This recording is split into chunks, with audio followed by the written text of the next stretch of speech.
নমস্কাৰ এনি টাইমছৰ দৰ্শকসকলক এই মুহূৰ্তত দিব বিচাৰিছোঁ গোলাঘাট হাতীয়ে খোৱাৰ এক খবৰ। বিষ্ণুজ্যোতি বিদ্যালয়ত শিশুসকলে জ্বলালে কাৰ প্ৰতিলিপি।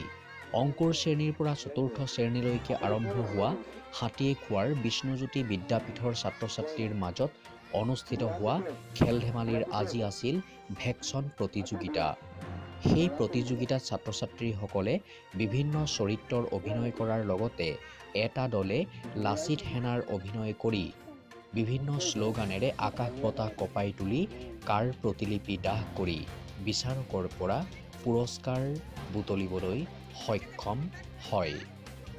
চাওক কিদৰে কণ কণ শিশুসকলে ভেকচন প্ৰতিযোগিতাৰ জৰিয়তে কাৰ প্ৰতিলিপি দাহ কৰি বিভিন্ন শ্লোগানেৰে আকাশ বঁটা মুখৰিত কৰি তোলে।